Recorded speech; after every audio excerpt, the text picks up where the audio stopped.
Bien, vamos a continuar entonces, ya son y 52 y ya continuamos, digo, con la primera de las horas de numérico, la N01. Entonces, empezamos.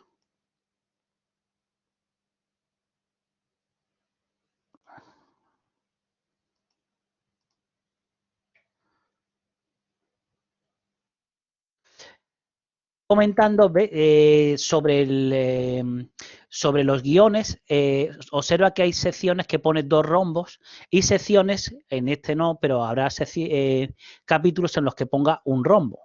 Los 2 rombos significa que no entra, no es materia de examen, entonces, por ejemplo, ves la sección 111, pues no aparece tal que aquí. Y cuando haya un solo rombo es que entra algo de esa parte en el examen, que habrá parte que está eliminada y habrá parte que está habilitada.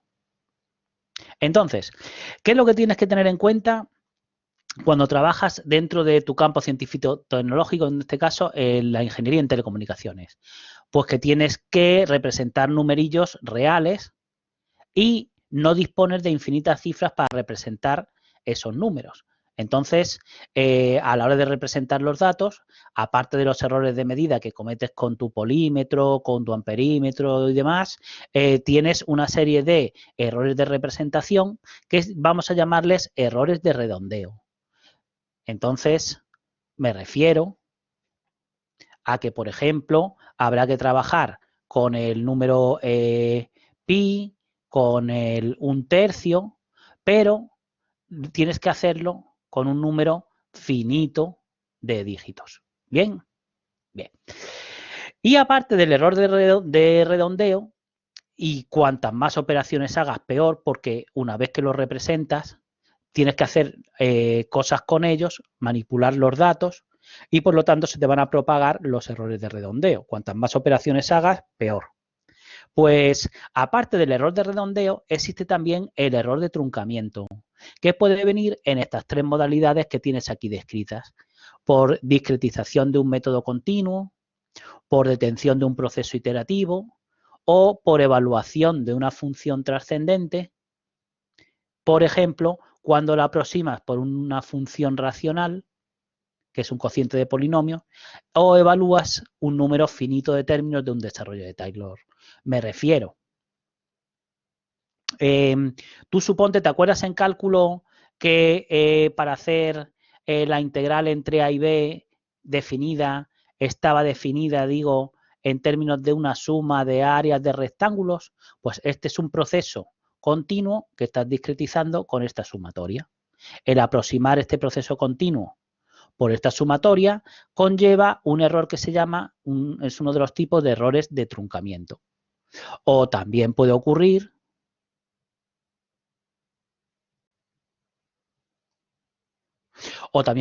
en la detención de un proceso iterativo. Suponte el límite de una sucesión, como te enseñaron en cálculo, pues en vez de calcular analíticamente el límite de esta sucesión, pues puede ser que te pongas a calcular desde el término a sub 0, luego a la sub 1, a la sub 2, a la sub 3 y te quedes con el término 358 como aproximación del límite de la sucesión. Pues ese también es un error de truncamiento. Y lo de la evaluación de la función trascendente, por ejemplo, e elevado a x, ¿te acuerdas en cálculo que te decían, coge el desarrollo de Taylor con un número finito de términos, todos estos de aquí, y luego en el examen de cálculo te decían, y determina con el respecto al error de truncamiento cuántos términos del desarrollo de Taylor tienes que coger para que este error sea menor que 10 a la menos 8, por ejemplo? ¿Bien? Bien. Y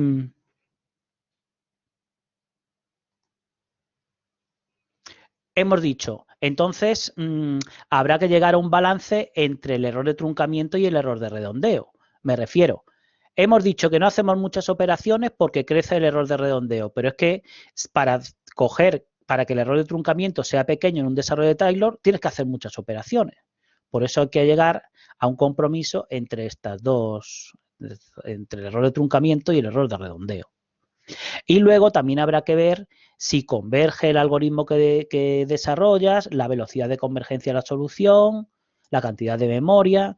Suponte que tu primer trabajo de ingeniero en telecomunicaciones es predecir el tiempo de hoy para mañana en España. Pero el algoritmo tuyo te predice el tiempo atmosférico en Francia. Pues entonces no ha habido convergencia. O te predice el tiempo en España, pero tarda 3 días. Pues entonces tampoco te servirá. O predice el tiempo en España, tarda menos de un día para hacer la predicción de un día para otro, pero necesitas una máquina de 3 millones de euros. Pues también te echarán de la empresa si ese era el trabajo. ¿Se ve? Se ve. ¿Sí? ¿Lo seguimos o no?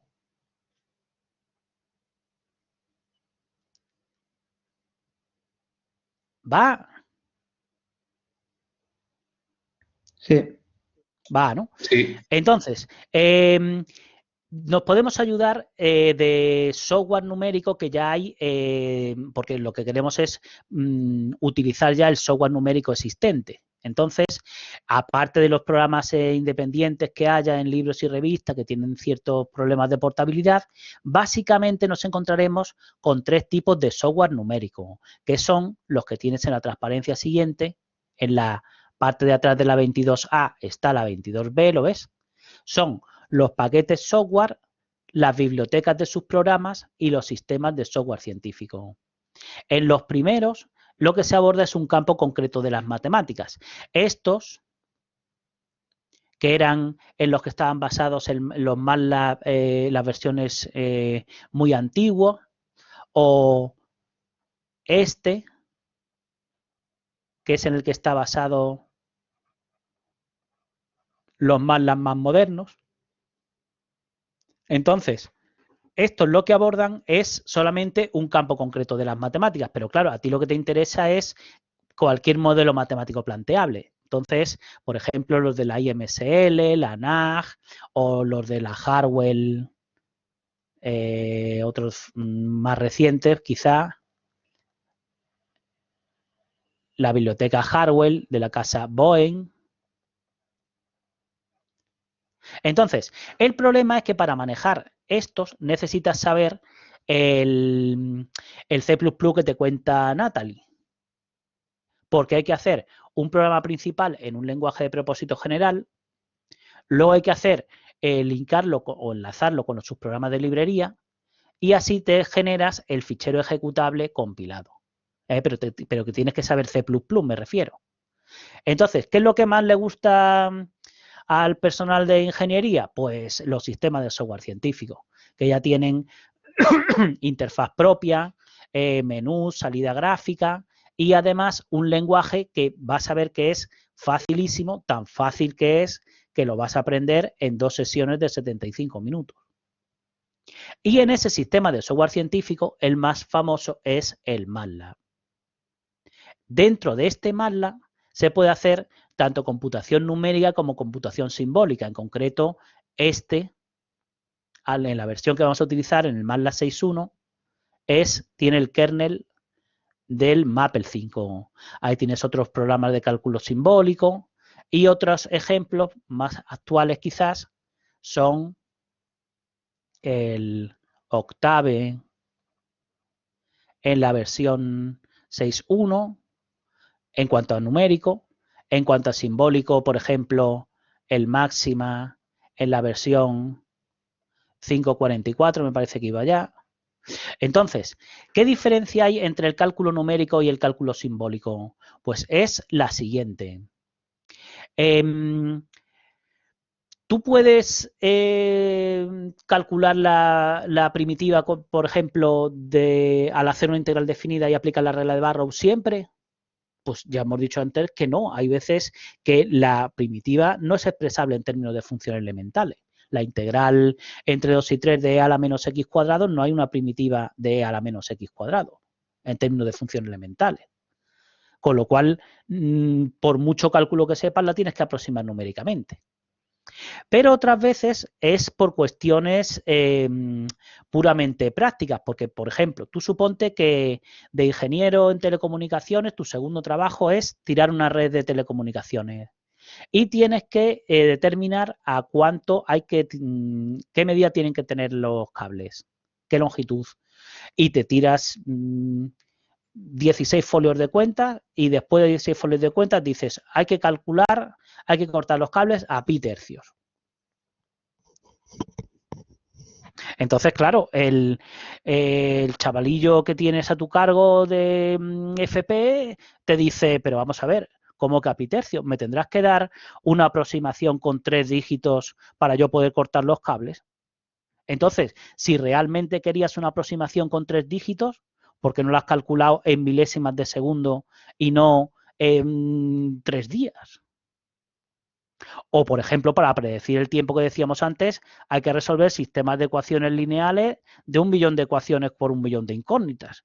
Entonces, eso, como lo quieras resolver con lo que te han enseñado en álgebra lineal, no tardarías 3 días, tardarías 3 meses o 3 años en predecir el tiempo de hoy para mañana. Lo que quiero que veas es que teniendo un poquito de precaución con los errores de truncamiento y de redondeo que vamos a ver en este capítulo, puedes resolver esos sistemones en milésimas de segundo. ¿Va? ¿Se ve para qué va a ir, de qué va a ir esto? Bien. ¿Alguna pregunta hasta aquí? Vale, pues entonces pasamos al tema, al punto 1.2, este sistema aritmético de puntos flotantes. Oye, cuando tú tienes el número 232 en base 10, ¿el 2 de las centenas y el 2 de las unidades pesan lo mismo? ¿Valen lo mismo? ¿Verdad que no? Me refiero, tú tienes el 232 en base 10. Entonces, el valor numérico de esta expresión es 2 por 10 al cuadrado más 3 por 10 elevado a 1 más 2 por 10 elevado a 0. ¿Todos de acuerdo? Y si aquí hubiera punto 89, pues esto sería más 8 por 10 a la menos 1 más 9 por 10 a la menos 2. ¿Sí? Sí. Fíjate que todos los números son expresables de una forma única, salvo los de la forma k partido por la base elevado a un cierto exponente, porque 137 partido por 100 es 1.37, ¿no? Pero también puede ser 1.3699. Claro, si tuvieras infinitos 9, pero es que hemos dicho que en el ordenador no tenemos infinitas posiciones para representar un numerillo. Entonces, me salto esto de aquí, llegamos a la representación en la que tenemos t dígitos para la mantisa, es la notación científica que se llama. Hay un signo, t dígitos para la mantisa, la base por la base elevado a un cierto exponente, que tampoco puede ser el exponente que te dé la gana. El exponente tiene que estar entre un valor mínimo y un valor máximo. Y por supuesto, los dígitos de SUI son dígitos válidos en la base beta. ¿Bien? Bien. ¿Por qué dice que en notación científica la representación no es única? Pues porque observa que el mismo número es el más punto, y t es 4, con 4 dígitos de mantisa, pues más punto 3500 por 10 elevado a 0 es el mismo que más punto 0350 por 10 elevado a 1, ¿no? Pero en el ordenador, claro, hay que decirle que elija entre uno u otro. Pues se elige este que se dice que está normalizado. Y normalizado significa que el dígito que está pegado al punto, este de aquí, no puede ser 0. Tiene que ser mayor que 0. Míralo ahí. ¿Lo ves? En el número normalizado en punto flotante, el dígito de su 1 es mayor que 0. Y el resto de dígitos ya sí que lo es en la base beta. El 0 es el único que se representa de forma no normalizada, tal que así. Entonces, en definitiva, para dar un sistema de puntos flotantes tenemos que dar la base que vamos a usar, el número de dígitos de la mantisa y el rango en el que van a variar el exponente desde un valor mínimo a un valor máximo. Todo esto no va a tener relevancia y lo que sí que va a tener relevancia en un sistema es lo que se llama, cuidado, la unidad de redondeo, ¿eh? La unidad de redondeo. La unidad de redondeo es un medio por beta, elevado a 1 menos t. ¿Sí? Sí. Entonces, date cuenta que lo que ponía aquí, el epsilon de la máquina no es lo que pone, lo que está aquí expresado. El epsilon de la máquina es el epsilon de la máquina, se pone así, epsilon match es 2 veces la unidad de redondeo. Con lo cual es beta elevado a 1 menos t, ¿no? Y esto es lo que te da la variable EPS en el MATLAB. ¿Vale? Ponemos un ejemplillo a ver. Entonces, el ejemplillo que vamos a hacer es este.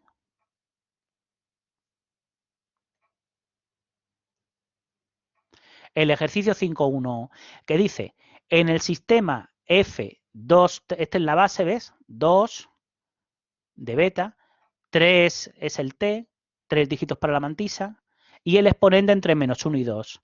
Dice que analices todos los números válidos en este sistema, que los representes en la recta real y determines cuál es el más chiquitillo y el más grande y que calcules la unidad de redondeo. ¿Va? Venga, pues vamos allá. Hay que pensar un poquitín. Entonces,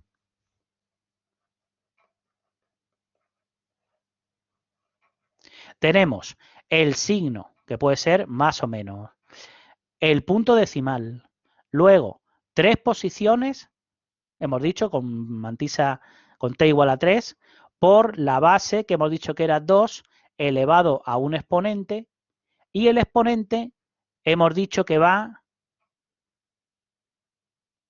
desde menos 1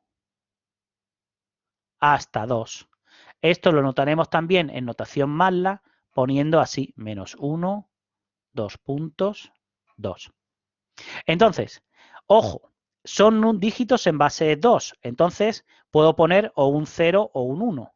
¿Aquí qué puedo poner? Como tiene que estar normalizado y puedo poner 0, 1 y 0 no puedo poner, pues solo puedo poner un 1.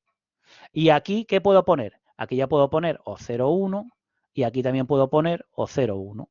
Total, que tengo 4 posibles mantisas con 4 posibles exponentes, son 16 números válidos positivos, 16 negativos, los correspondientes negativos, y el 0. Hay 33 números válidos en el sistema. Por ejemplo, uno de ellos pues sería más punto 101 por 2 a la menos 1. ¿Ese cuál es? Pues sería 1 por 2 a la menos 1 más 0 por 2 a la menos 2 más 1 por 2 a la menos 3. Todo eso multiplicado por 2 a la menos 1, que es un medio, pues queda un medio más un octavo, todo por un medio, sería 5 partido por 16. ¿Verdad que sí? ¿Verdad que sí? Y otra observación. En base 10,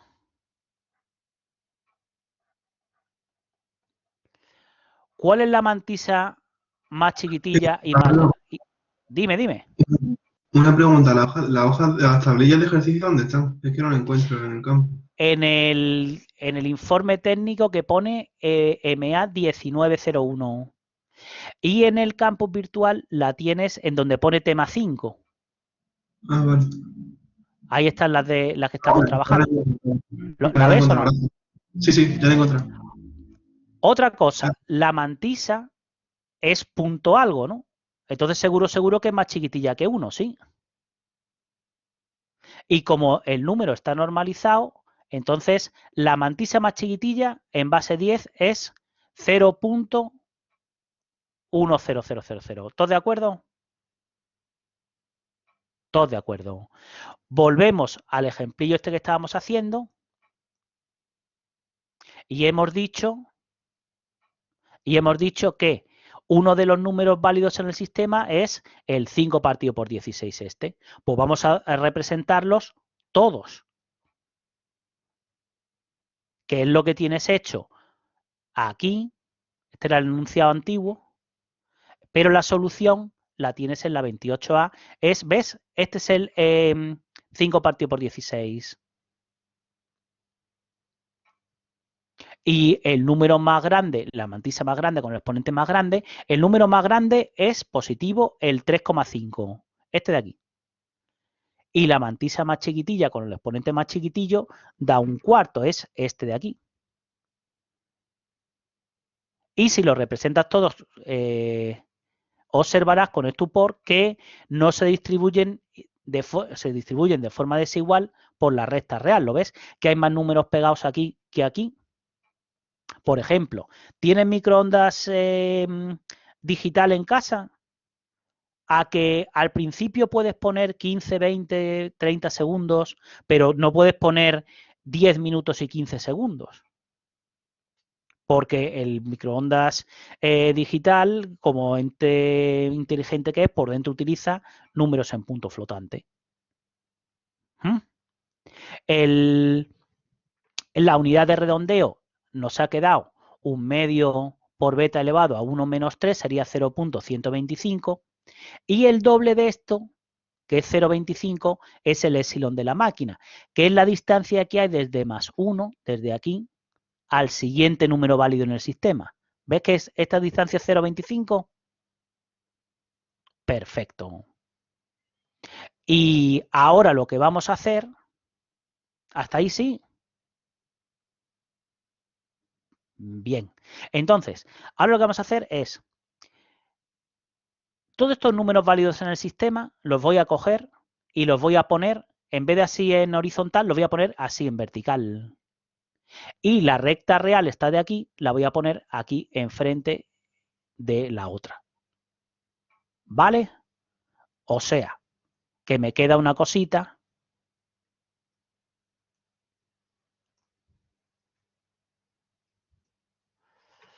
tal que así.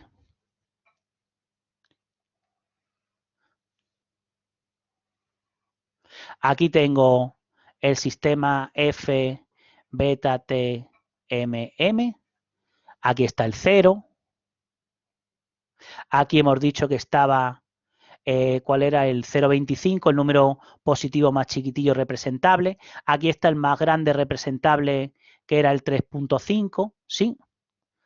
Y este sería el menos 0,25 y este el menos 3,5. Y aquí tengo todos los números reales. Entonces, claro, ahora, cuando tenga el resultado de un determinado cálculo, tengo que asignarle un número representable en el sistema, estableciendo lo que se llama la función FL de representación. La función FL de representación. ¿Qué es?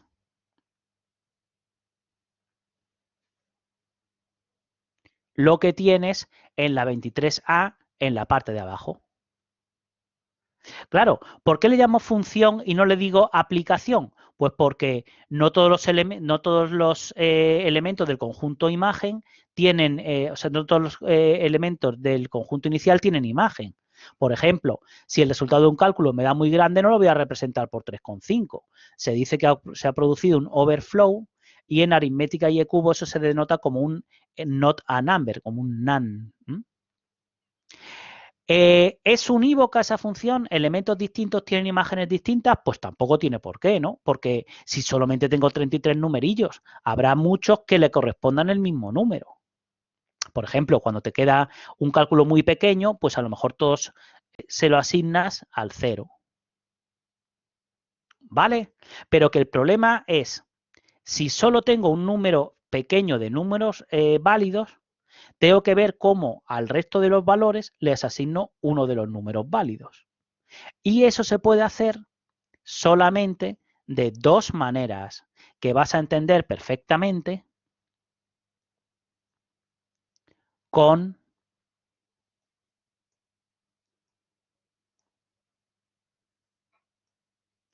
el ejercicio 5.2.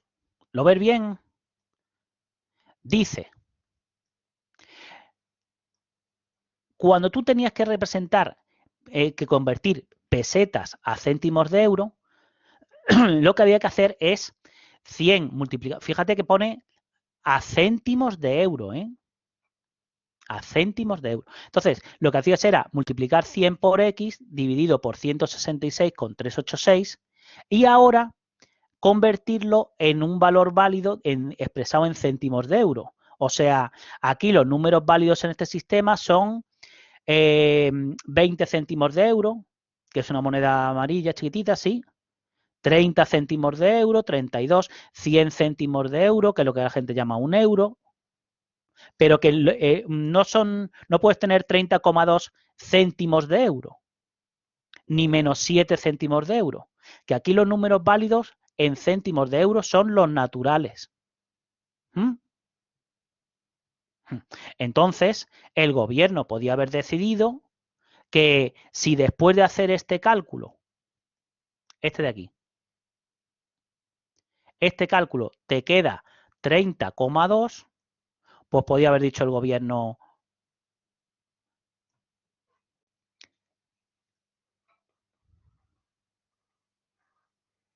si después de hacer el cálculo te queda 30,2, que le den 30 céntimos de euro. Y si después de hacer ese cálculo queda 30,9, que le den también 30 céntimos de euro. ¿Lo ves? Esto es lo que se llama la representación por truncamiento. Y entonces, si hubiera dicho eso el gobierno, no hubiera sido muy popular. ¿Qué es lo que dijo el gobierno? El gobierno dijo que si el resultado del cálculo es 30,499, que te den 30 céntimos de euro.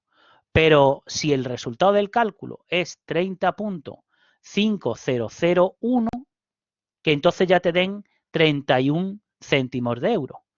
Y si a mala leche, te queda el resultado del cálculo justamente 30,5, como la misma distancia hay al 30 y al 31, que son los dos números válidos, se escoge el que sea par en la base que estás manejando. Y como la base es la base 10 y entre el 30 y el 31 el que es par es el 30, pues se coge el que sea par. ¿Lo ves? Esto es lo que se llama representación por redondeo perfecto y es la representación que utilizaremos por defecto si no decimos explícitamente que estamos utilizando truncamiento. ¿Vale? Esto se pone tal que así. El X truncado es, o bien el X redondeado es.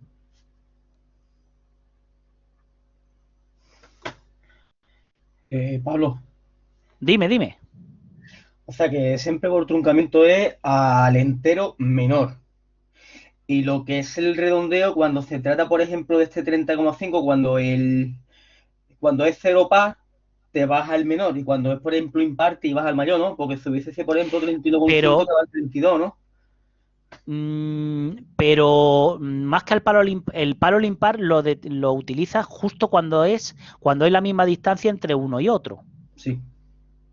Que sería este caso de aquí.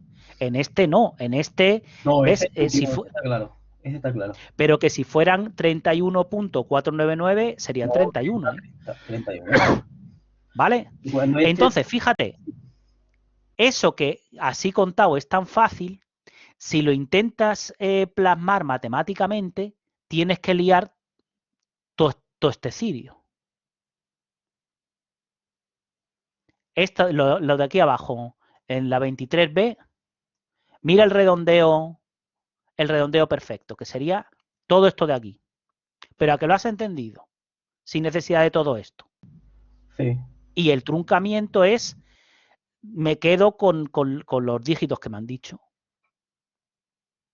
¿Vale?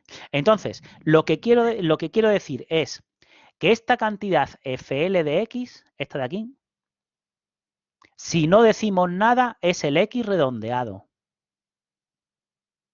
Bien. Y claro, lo que vamos a hacer es, como el FL de X, el X redondeado y el X normalmente no coinciden, pues vamos a cometer un error absoluto cuando representamos, en vez de X, lo representamos por X redondeado.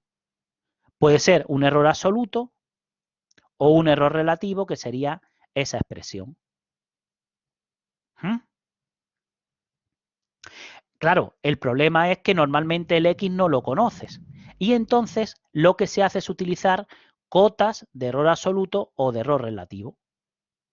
Esta magnitud acota al error absoluto y esta magnitud de aquí acotaría al error relativo.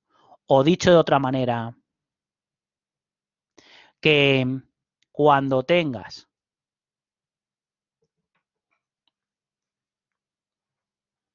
el error absoluto, si X no lo sabes, puedes poner aquí una cota de error absoluto. O si tienes el error relativo, XR menos, el XR es el FL de X, ¿eh? ¿Lo ves? Partido por X, lo puedes acotar por esta cota de error relativo. Pero que este, en definitiva, este de aquí, esto es un numerillo, ¿eh?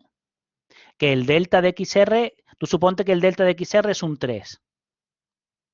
O es un 10 a la menos 4. Pero que esto es un número, ¿eh? Y esto también es un número.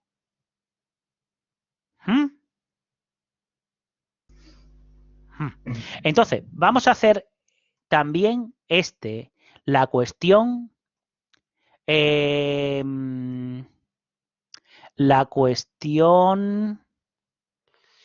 ¿cuál era? Esta de aquí. La cuestión 5.1, que dice, obtén la expresión esta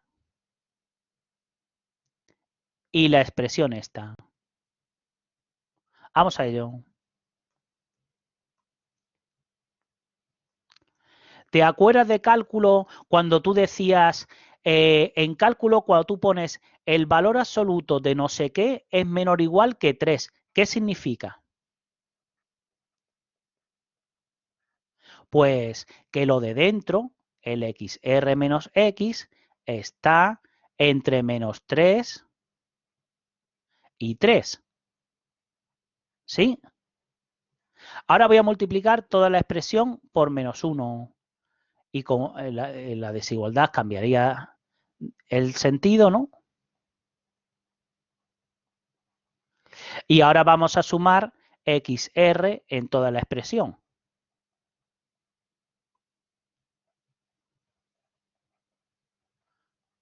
Por eso, XR, por eso muchas veces te encontrarás que el valor auténtico es la aproximación más menos la cota de error relativo. Cuando tú dices, oye, la distancia de aquí a la pared es 2 metros más menos 1 metro, pues está dando la cota de error absoluto.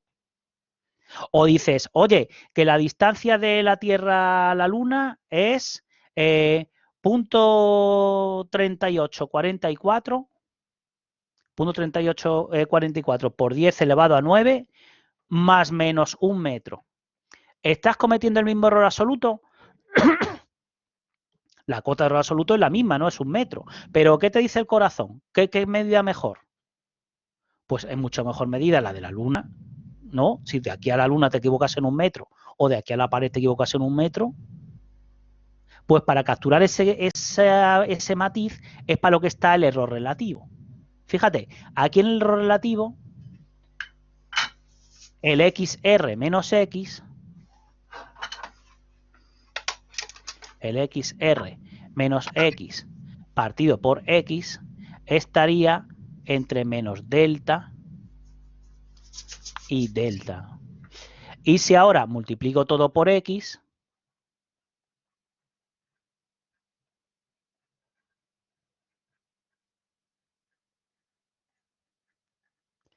y si ahora sumo X en toda la expresión y saco factor común,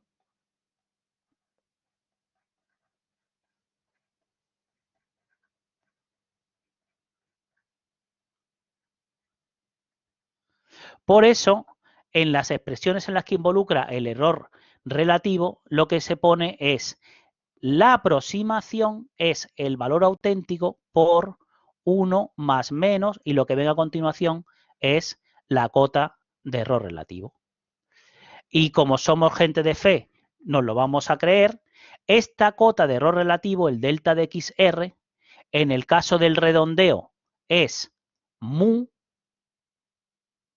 y en el caso del truncamiento, pues no es descabellado suponer que va a ser el doble, el épsilon de la máquina. ¿Lo ves? Sí.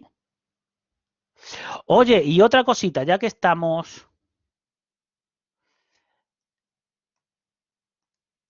la cuestión 5.1c. ¿Dónde está la función FL en la calculadora? Pues coge la calculadora y vamos a hacer, fijando aritmética de 4 dígitos, vamos a hacer esas operaciones. Entonces, para borrar todo lo de la calculadora, haces shift clear igual, el 3 all, igual, y hace. Pablo, que acabo ahora mismo de encender la calculadora. Shift 9. Ahí, sí, donde pone clear. Me viene 3 preguntillas: ajustar datos, memoria, iniciar. All, el 3. El 3, le puso el 3 y ahora pone Igual. una preguntilla, pone reinicializar, ok. Y hace. Hace de como... Entonces, ya lo tengo todo borrado. Ahora, lo que hago es, donde pone setup, pongo shift setup y ahora le doy al 7, al SCI, no al fix, al 7. Y ahí selecciono 4 dígitos. No sé si es ¿Lo has por un visto? modelo que es distinto a este modelo virtual de calculadora. Sí, posiblemente. Cógete una... Al lado de on pone menú confi en vez de mode setup. O coge el emulador que puse en el foro de software. Pero quédate con la copla. Es, una vez que entras en config, no es fix. Fix no, es el número de dígitos, el 7. Y ahí le selecciono 4. ¿Vale?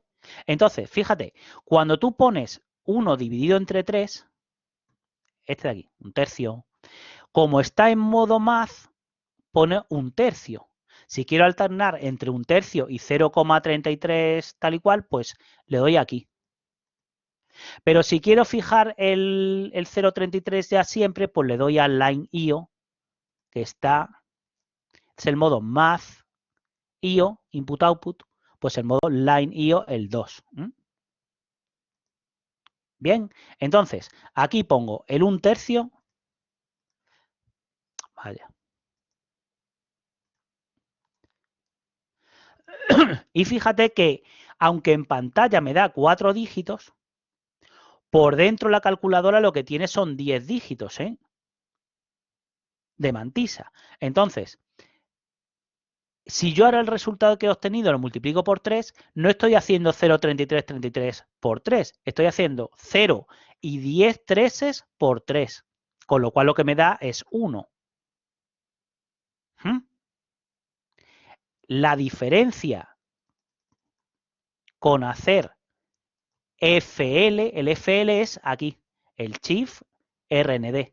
Esto es el FL. Entonces, esto lo que hace es que ahora, que parece que no ha hecho nada, ¿no? Que en pantalla hay otra vez 0,3333, pero también en la memoria de la calculadora ya tiene 4 treses, no tiene 10 treses, ¿eh? Con lo cual, cuando ahora hacemos ANS por 3, lo que me queda es 0,9999, lo que me tiene que quedar en métrica de 4 dígitos y no 1. ¿Vale? ¿Lo hemos pillado o no? O sea que sin hacerlo de RND realmente no estamos teniendo lo de los 4 dígitos, ¿no? Efectivamente, efectivamente, porque aquí, aunque te parezca en pantalla que hay 4, como no has puesto RND, como no has puesto FL, sigue habiendo 10, aunque en pantalla te muestre 4 nada más, ¿eh? Si Vale, vale. hago ANS por 3, me da 1 y no me da 0,9999. Es solamente cuando hago RND, FL de este, que ahora ya en pantalla y en la memoria de la calculadora, ahora ya hay 4 treses. Entonces, claro, cuando lo multiplico por 3, me da 0,9999. ¿Sí? ¿Lo pillamos o no? Bien. Pablo, perdona. Dime. ¿El SCI a qué hace referencia? Porque la tengo en español y es por buscarlo, porque no sé bien. Ese es el SCI, es el número de dígitos. Este de aquí. Este es el número de decimales, que no es lo mismo que dígitos, ¿eh? Vale. Por eso te digo, es el número de dígitos es lo que tienes que fijar. Vale, gracias. ¿Va? Yo de todas formas, porque a lo mejor también tienes la class with, ¿no? Sí. Ahí se llama, me parece que es notación científica, me parece que pone. Me parece recordar. De todas maneras,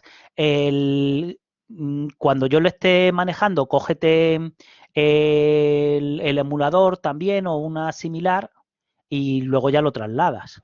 Yo lo he encontrado. Tienes que darle a Shift menú 3 y en el 3 tienes que dar al 2 de notación científica y ya te lo pone. Pero una vez que está en notación científica, selecciona los dígitos, no los Sí, sí, sí. decimales. Sí, Vale. sí.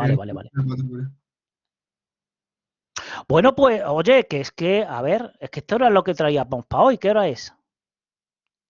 Oclón hoy, 35, ¿no? Míralo. Ahí está. Y 35. Pues mañana más. Mañana nos vemos otra vez a la misma hora y completamos ya el tema este de evaluación de expresiones. ¿Va bien o no? Pablo, una preguntilla. A ver. Yo tengo la calculadora, la FX 570S, que no es la Plus. ¿Hay algún problema o se diferencia mucho? Ninguno. Porque lo único diferencia es que la I, o sea, la E y la F no te aparecen en rojo, ¿no? Que pierdes esas dos variables nada más, la E y la F. Pero como Sí, la X y la Y aparecen en verde. aparecen en verde, pero como sigues teniendo la X y la Y en rojo, pues cuando yo haga algo con la E, tú lo haces con la X o con la Y, ya está. Pero vamos, no manejaremos más de esas variables. Muy bien, bueno, pues listo. Acordaros de firmar lo de la hoja de asistencia y hasta mañana, pues. Venga, a descansar fuerte y a recuperar fuerzas para mañana. ¿Va? Hasta luego. Mañana que vas a tener la clase a las 7:50. Sí, mañana es igual, ¿no? Mañana es a las... A las 6 de la tarde. A las 7 también. de 6 a 19:40, ¿no? Vale. A Una ver. preguntilla es sobre este curso, Pablo. Si las intervenciones nuestras también puntúan. No, no. Eso es para que se pueda seguir mucho mejor. Lo que te puntúa es lo que dejes escrito en el campus, ¿eh? Ah, en el campus solo, vale, vale. Eso es. Muy bien. Bueno, pues listo. A ver si funciona lo de la grabación y lo podemos tener también grabadito. Venga, hasta mañana pues. Pablo, una pregunta sobre la grabación. ¿Dónde se van a colgar las clases? En el mismo sitio donde entras. Vale. En el